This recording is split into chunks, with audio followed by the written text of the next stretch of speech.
Nama saya Stephen Gabriel, NPM 2332051. Pada hari ini saya akan menjelaskan bagaimana koneksi antara Python ke dalam database. Di sini pertama kali sekali saya akan menjelaskan kelas database connector. Kelas ini digunakan untuk mengelola koneksi ke dalam database MySQL, lalu menggunakan metode init sebagai inisialisasi objek dengan parameter untuk koneksi database, seperti host, user, password, dan database.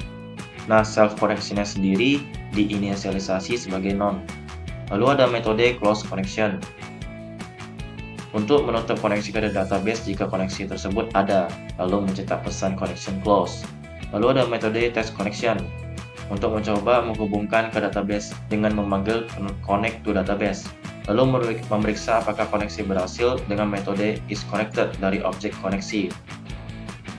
Setelah itu mencetak pesan connection successful jika berhasil atau connection fail jika gagal. Nah, di sini saya memiliki 5 entitas, yaitu di dalam satu database, yang dimana masing-masing table memiliki folder controller dan model, serta roots-nya masing-masing. Dan di dalamnya memiliki beberapa fungsi yang sama. Di dalam folder controller memiliki file entitasnya tersendiri. Contohnya ada product controller, supplier controller, begitu juga selanjutnya. Sama seperti modelsnya. Nah, di sini saya akan kasih lihat nih, di sini ada pelanggan controller, ada model pelanggan model, dan roots pelanggan. Sama seperti entitas yang lainnya. Nah, di sini pertama saya akan menjelaskan entitas dari produk.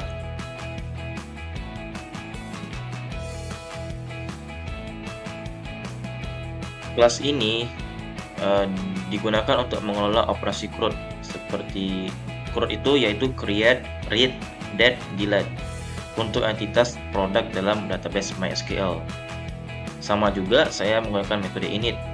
Fungsinya itu inisialisasi objek product controller dan membuat koneksi ke database menggunakan database connector. Lalu ada metode get all product. Fungsinya mengambil semua data produk dari tabel produk. Prosesnya itu membuat cursor untuk dieksekusi query, lalu menjalankan query select from product. Setelah itu mengambil semua hasil query-nya, lalu mengoferensi hasil query menjadi objek produk. Setelah itu mengembalikan daftar objek produk. Selanjutnya ada metode lihat produk. Fungsinya itu mencari produk berdasarkan ID produk. Contohnya kita ingin mencari ID produk nomor 2. Nah, kita bisa menggunakan metode lihat produk. Prosesnya itu menjalankan query select from product dengan menggunakan ID tertentu. Lalu ada metode tambah produk. Nah, metode tambah produk ini fungsinya untuk menambahkan produk baru ke tabel produk. Prosesnya kurang lebih sama. Mengambil data produk dari input, menjalankan query insert into product, lalu menjalankan commit untuk menyimpan perubahan, serta mengembalikan pesan sukses atau kesalahan. Selanjutnya ada metode update produk. Fungsinya itu memperbarui data produk berdasarkan ID produk. Prosesnya kurang lebih sama, yaitu mengecek apakah data produknya ada atau tidak, lalu menjalankan query update produk, lalu menjalankan commit untuk menyimpan perubahan, serta mengembalikan pesan sukses atau kesalahan. Selanjutnya ada metode hapus produk, yaitu menghapus produk berdasarkan ID produk.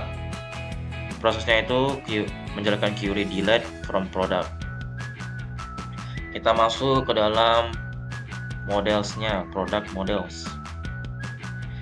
Nah, product model di sini ada inisialisasi objek dengan menggunakan konstruktor init, menginisialisasi objek dengan atribut produk dan mengkonversi tanggal ke string.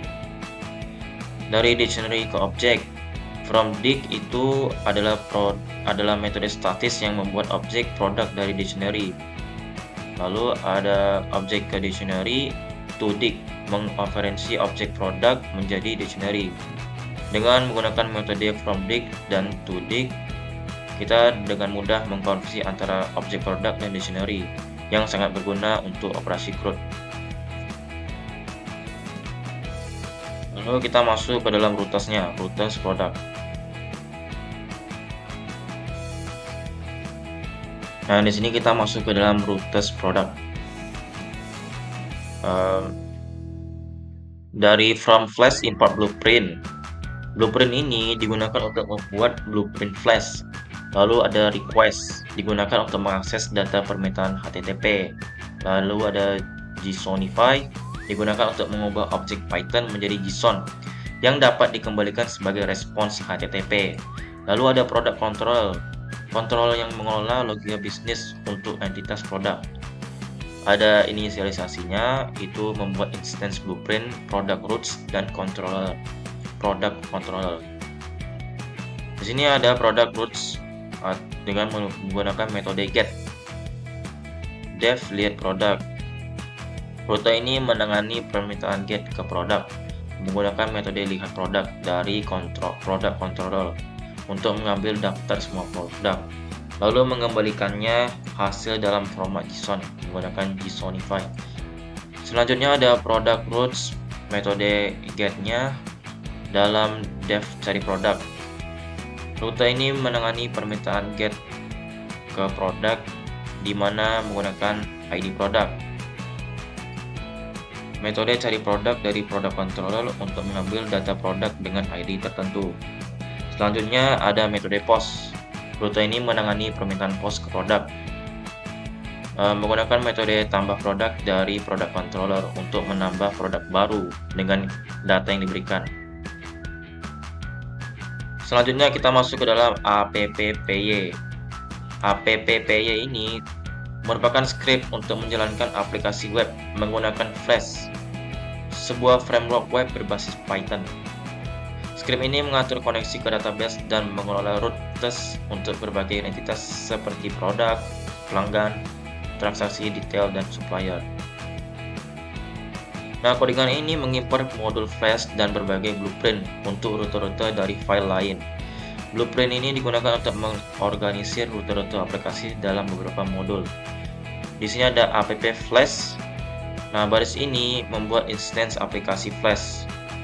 Flash_name digunakan untuk membantu Flash menentukan lokasi sumber daya seperti template dan file statis.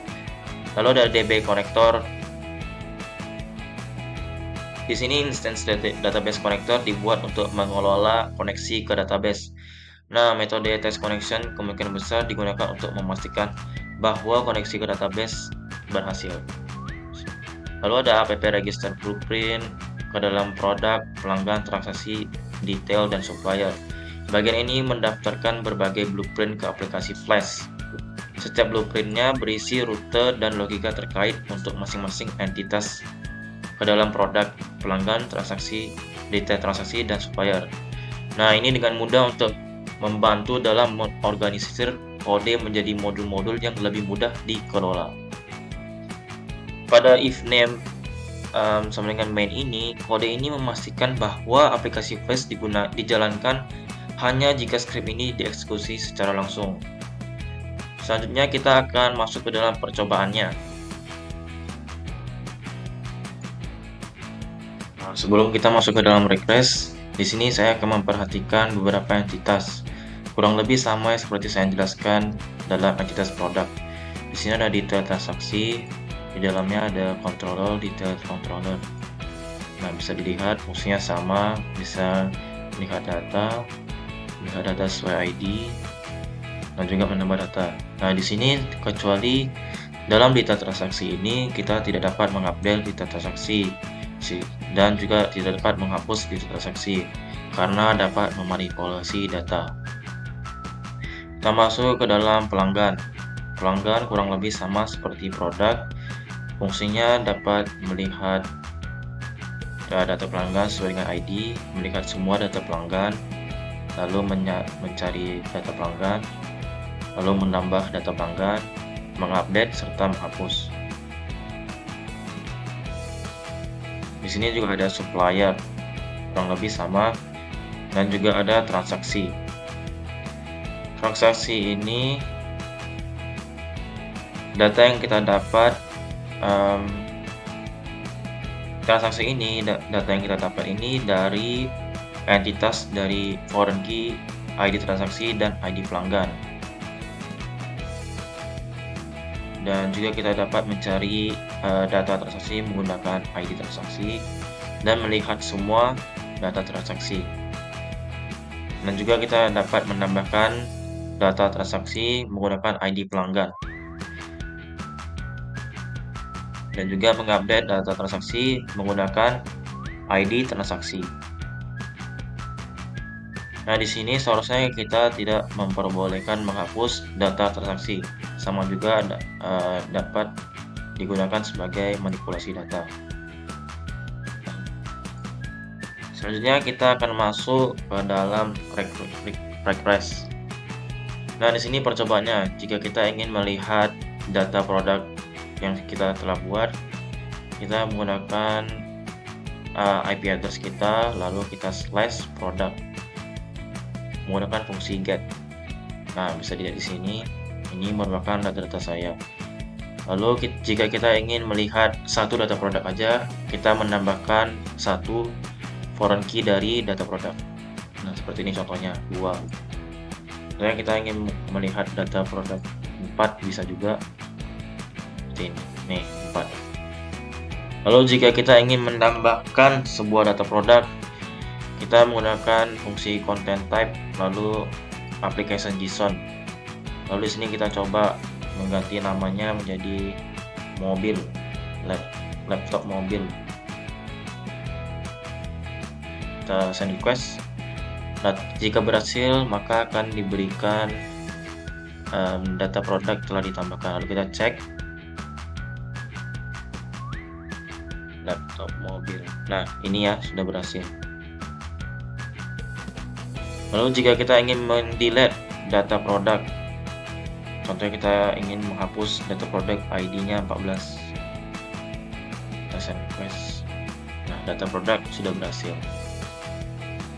Selanjutnya di sini ada bagian supplier, kurang lebih sama seperti produk, seperti ini. Lalu jika kita ingin menambahkan namanya Chris, nah sudah berhasil ya. Kita coba lihat lagi, nama Chris.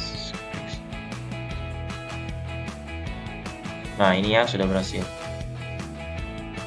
Lalu put jika kita ingin mengupdate, lalu juga delete. Misalnya kita ingin delete data produk nomor 2, sudah berhasil ya. Di sini juga pelanggan kurang lebih sama seperti yang tadi, fungsinya kurang lebih sama. Kita masuk ke dalam transaksi. Ini merupakan data transaksinya. Ini jika kita ingin melihat satu data transaksi saja. Lalu jika kita ingin menambahkan data transaksi,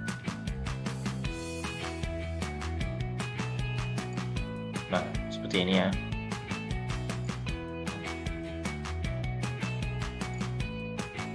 Lalu juga ada detail transaksi.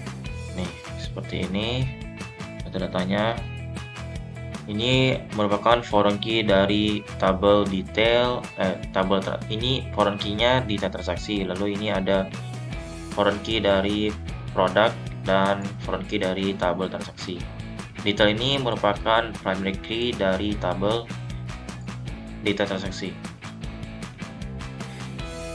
Bisa dilihat bahwa ini merupakan database yang telah terkoneksi ke dalam Python. Nah, di sini saya menggunakan Heidi sebagai SQL-nya dan memiliki beberapa tabel, yaitu ada detail transaksi, pelanggan, dan produk, supplier, dan transaksi. Nah, di sini kita bisa melihat data-data yang sudah kita import melalui Python.